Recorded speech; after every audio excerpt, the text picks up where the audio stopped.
తెలంగాణ రాష్ట్రం ఏర్పడి దాదాపు ఇప్పుడు ఈ జూన్ 2 వస్తే 5 సంవత్సరాలు గడిచిపోతున్న ఈ సందర్భంగా ఇంకా కూడా కొన్ని పత్రికలనండి, కొన్ని మీడియా సంస్థలనండి ఇంకా భావజాల ఆధిపత్యాన్ని ప్రదర్శించే ఒక ప్రయత్నం మాత్రం చేయడం మాంతులు.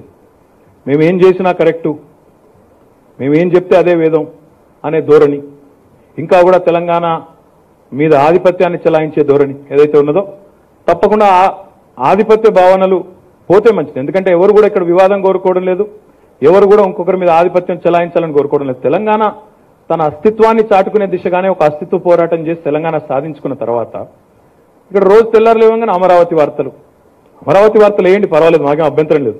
కానీ తెలంగాణ వార్తలు కూడా మరి అమరావతిలో ప్రచురించే సంస్కారం ఉండాలని లేదా? ఉంటాయి ఆడ మన వార్తలు ఉండయి. నేను న్యూఢిల్లీకి పోతా, న్యూఢిల్లీ పోయినప్పుడు అప్పుడు పోతే కొన్ని పత్రికలు తీస్తే మన వార్త కనబడేది, మన ముఖం కనబడేది. ఇవ్వలేదు మన తెలంగాణలో ప్రభుత్వం ఉన్నట్టు కానీ, ఇక్కడ ఒక నాయకుడు ఉన్నట్టు కానీ, ముఖ్యమంత్రి ఉన్నట్టు కానీ కనబడదు. నేను ఒకరోజు అడిగిన, రాష్ట్రమే ఉన్నట్టు కనబడదు. నేను అడిగిన, ఏందా మరి మేము లేమా ఈ దేశంలో, ఏం సంగతి అంటే, సార్ అది ఆంధ్ర ఎడిషన్ సార్ అన్నారు.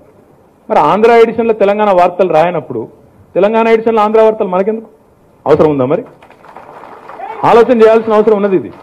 ఎందుకంటే ముఖ్యమంత్రి గారు మాట్లాడితేనేమో కొంతమందికి కోపం వస్తుంది, వాస్తవాలుగా మాట్లాడితే లేనిపోని ఆవేశాలు.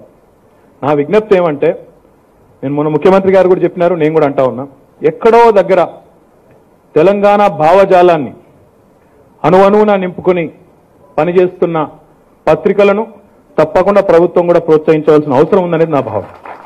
ఎందుకంటే ఇంకా ఈ ఆధిపత్యం, ఇంకా ఈ పెత్తనం, మేము నందంటే నంది, పందంటే పంది, ఎవరు ఏం చేసినా మేము చెప్పేదే వేదం అనే ధిక్కార ధోరణి ఏదైతే ఉన్నదో, తెలంగాణ వాదాన్ని లేదా తెలంగాణ అస్తిత్వాన్ని తొక్కిపెట్టే ప్రయత్నం ఏదైతే ఇంకా కూడా జరుగుతూ ఉన్నదో, తెలంగాణ వచ్చినాక 5 ఏళ్లకు కూడా ఇది పోవలసిన అవసరం ఖచ్చితంగా ఉన్నది.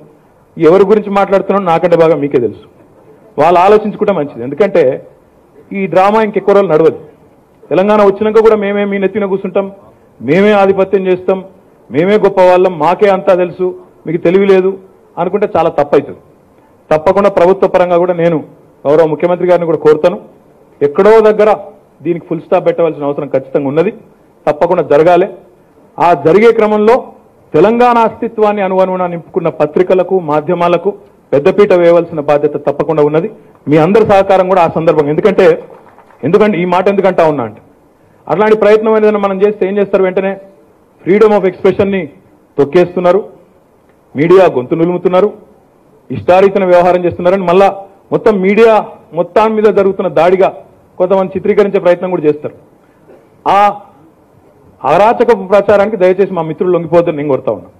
ఎందుకంటే 5 ఏళ్ల ఈ తెలంగాణ వచ్చిన తర్వాత కూడా ఇంకా కూడా ఇదే రకమైన దాడి, ఇదే రకమైన ధోరణి కొనసాగడం తెలంగాణ సమాజానికి ఎంతవరకు మంచిదని విజ్ఞులు, పెద్దలు, వేదిక మీద కూర్చున్న వాళ్ళందరూ కూడా ఆలోచించాలని చెప్పి కూడా నేను కోరుతూ, వార్తావాణి న్యూస్ ఛానల్ ఎప్పటికప్పుడు రాజకీయ, సినీ విశేషాలు, స్పోర్ట్స్ మరియు సాంకేతిక పరమైన మరెన్నో విషయాలను మన ముందుకు తెస్తుంది. మరింత సమాచారం కొరకు వార్తావాణి న్యూస్ ఛానల్ ని సబ్స్క్రైబ్ చేయండి.